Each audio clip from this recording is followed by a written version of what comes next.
Hello, this is Dr. Greg again with another video on sugar. This will be our 14th video. As you can see, it's, I believe, one of the biggest health concerns in the country, if not the world. Too much sugar is being consumed. So what I want to do is talk about where this sugar damage comes from. Does it come from the cells themselves? Does it come from what's circulating in the bloodstream? And to get to that point, I need to talk about insulin resistance a little deeper than I did last time. Now, insulin resistance occurs when excess glucose in the blood reduces the ability of cells or of insulin to make cells absorb this sugar. So sugar's in your blood, a lot of it. Insulin comes along to try and cleave with the sugar to get it into the cells so that the cells can use it for energy. Cells use glucose for energy, and that's what sugar is. It's just pure glucose. If you consume a lot of sugar, there's going to be a lot of glucose, and the cells are going to start rejecting it because they're saying, we don't need that much. And they resist the insulin that's being pumped out to get the glucose into the cell. Now, where does this insulin come from? And this is very important.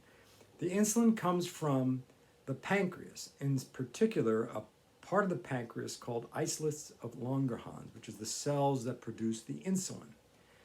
So when sugar comes into your body, the pancreas says, oh, time to tell the isolate of Langerhans cells to produce insulin. The insulin's produced. It goes out, takes the sugar, cleaves it to the cell, and the cell absorbs it. That's what typically happens in the normal situation. Now, if you have a lot of sugar, what happens is that the pancreas has to keep pumping out insulin because there's lots of sugar. But a phenomenon occurs where the cells say, hey, we're done. We don't need any more sugar. So they resist the insulin cleaving with the sugar and cleaving with the cell and taking the sugar in because the cell says, we don't need any. We have plenty of sugar. Now, what happens over time is that this is a bad thing. We don't want that to happen. We don't want our cells to reject insulin because what happens is the pancreas pumps out more insulin because it's geared to the fact of sugar levels in your blood. So if your sugar levels rise and then your cells say, I don't want that sugar, we have plenty, it resists the insulin. And what happens is the pancreas senses that there's more blood sugar, so we got to pump out more insulin. Obviously, there's not enough insulin to get the blood sugar into the cells so they can use it for energy, and it keeps pumping out. And this is something that doesn't occur immediately. Unlike the immune system where it's suppressed for 2 to 3 hours after a sugary snack, the pancreas over time, and this could be as much as 20, 30 years, gets exhausted. And what happens is insulin is not produced to the number that it needs to be produced anymore. And the other phenomenon that occurs is that because insulin is not being produced and because the cells are resistant to insulin, the cells don't get glucose. They don't get the energy they need. Then what happens is your brain starts saying, hey, we need more food. So you start eating and you start eating, and typically what happens is you eat sugary snacks because that's what the brain wants. It wants sugar, and it's addicted. We talked about addiction with sugar. And that starts the cycle all over again. And then the sugar that's in excess in our bloodstream is damaging to our bloodstream, as we know, damaging to the heart, as we know, damaging to the brain, and probably the cause of Alzheimer's, as that research paper I talked about. Damaging nerves. Now, we haven't even talked about peripheral neuropathy, which is numbness in the hands and feet, okay? And damages the liver. We haven't talked about non-alcoholic cirrhosis of the liver, which occurs. And a whole host of other things. The pancreas is being asked to do things it's not really meant to do, not that much anyway. Now, can this lead to other problems besides the issues I related, like cancer or fatigue or brain fog? Why would that be the case? Because your cells are not getting the energy they need because they're resistant to the input of insulin to try to get into your cells so they function normally.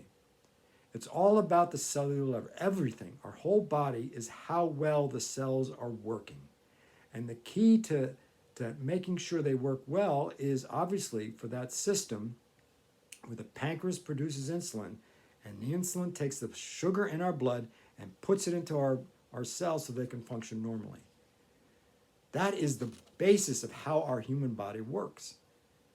Fascinating.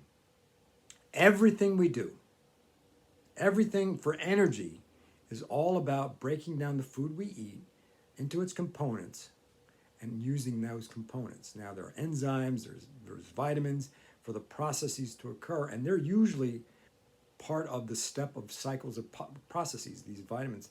But the glucose is the energy, and we all need it.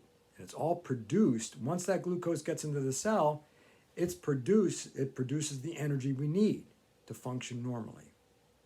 So excessive glucose stresses the pancreas, which tries to produce more insulin to get the sugar into the cells, which are now resisting, and then your cells you don't get the food it needs because eventually they run out of the sugar or the glucose in their cell bodies. They get hungry, you eat more sugar. The sugar in your bloodstream causes the damage to your brain, your heart, your liver, your kidneys, which I haven't even talked about yet, and continuing to cause pancreatic problems, and I said liver, and your nerves. So what I want to do is I want to talk about insulin resistance for a few more. I know this is our 14th. We've got to find a way to end this, but this is the most important, significant issue of our day, is eating way too much sugar, and because we're not nearly as active as we should be. Now, here's an interesting thing. I did a lot of research on what sugar's impact on type 2 diabetes, which is basically a failure of your pancreas to produce enough insulin to be able to process the sugar, because that's what insulin resistance leads to, is type 2 diabetes. And that's in all the literature. Everything says that. However, what I found is that the Mayo Clinic and Leahy and all these other places that have websites that talk about type 2 diabetes says sugar doesn't lead to type 2 diabetes. Consuming carbohydrates do not lead to type 2 diabetes, but insulin resistance does. But what causes insulin resistance? Eating too much sugar. However, I found that there was research done over 50 years ago that kind of confirmed what I'm just talking about. And I'm plowing through that research, but that research was buried. Very interesting. So that will be something I will talk about in the next few videos. And I'm going to try and end this as soon as possible so that we can go on to other things, but sugar is significant. So next week, I want to talk about what you can do about insulin resistance. Can you reverse it? Can you do better? What does the medical community do about insulin resistance? Because they do something about it. And what you can do about it to help you overcome this sugar problem. So this is Dr. Greg, changing the way you look at health.